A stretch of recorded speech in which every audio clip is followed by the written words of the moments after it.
simple strategies to help. Activity modification. So as far as walking, wheelchairs are an option.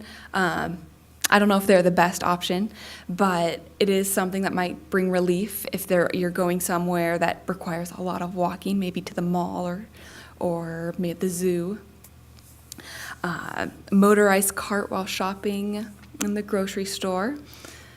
For socializing, planning ahead for logistics, using a motorized cart, wheelchair, arranging rides from friends.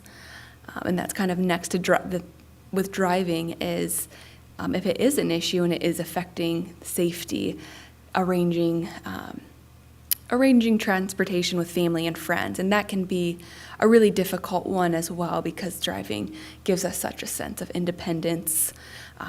So that is very rare, but if that is the case and safety is a concern, that can be the next step.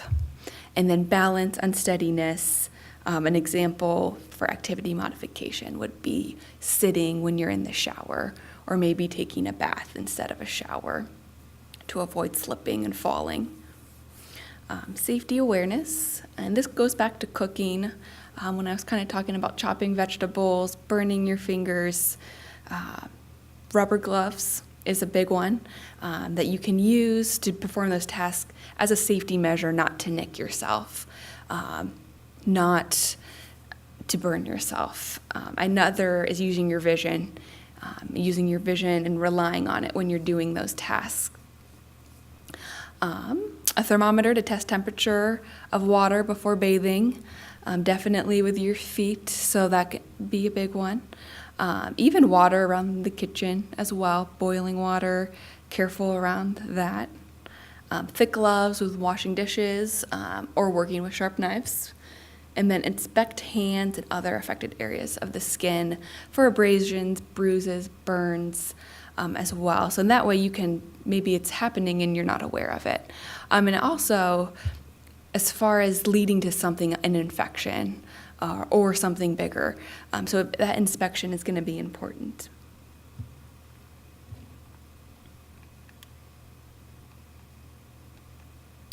Okay, so back to adaptive equipment. So kind of the same things. I feel that the adaptive equipment for neuropathy is a little more helpful than fatigue. Not to undermine it for using for fatigue, because it does help save energy. It might take a little practice before, but for neuropathy, a lot of daily tasks can be affected. They might not be as independent as they were. So anything that we can build up, increase grip. So for building up grips, one complaint is we're dropping items all the time, or dropping a pencil, silverware. So by increasing the grip, we can kind of increase our awareness of what's in our hand. So it's easier not to drop things, easier to write, easier to use silverware. And as far as these grips, they can be made very easily. I always kind of tell people to go to the wiring section in Home Depot, and you can get the foam covers for the wire, and it works just as well. And it's a lot less expensive, or a lot less expensive than in this picture. Another, button hooks. We talked about the button hooks. You saw the picture from the fatigue. Buttoning can be an issue. Grabbing onto that small button and putting it in a small hole is difficult. So using a button hook to put it through the hole and grab the button through, it's kind of one swift movement.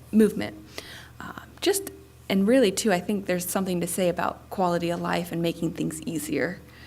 Elastic shoelaces is a big one, and that can be purchased really anywhere, any grocery store or shoe store. That avoids having to tie your shoes, and you can get it too, so they look like regular shoelaces, so you don't have to switch up your shoes. Using a shoehorn as well to help put your shoes on. Sock aid for lower body dressing. And then a long-handled sponge for bathing as well. And that can be another helpful tool. Anything really long-handled is very, very nice and helpful. Makes things a little bit easier, kind of reduce frustration a little bit.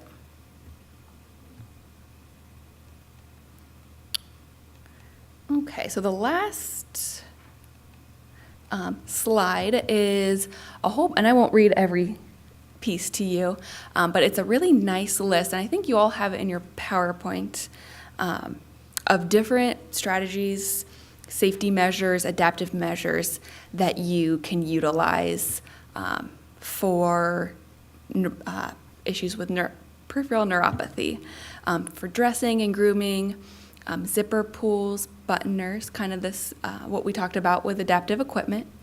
As far as zipper pulls, that basically is maybe putting a string to a zipper, or even like a binder clip or a binder ring to help with zippers. Closed-toe shoes, avoid walking barefoot, and wearing socks that are slippery, just for fall. And a lot of this stuff too is for fall prevention as well. And with neuropathy in the feet, falls can be an issue. And we want to prevent falls because falls lead to other things that are not good. So lighting, keeping rooms well lit, placing a lamp near the room entrance, keeping the cords out of sight, night light in the bedroom, bathroom, keep a flashlight with you, definitely for getting up at night to go to the bathroom. Stairs and flooring, always use handrails, clear stairwells of clutter, paint stairs in a light color for easier visibility. So they kind of go on, and you don't have to, do every single one of them, but they are really good tips. Kitchen area rugs, and that's for the bathroom as well. Just kind of removing area rugs or little area rugs by the sink, because those can be a fall hazard as well. Clearing small area rugs, clothes, shoes, and clutter from walkways from your bedroom.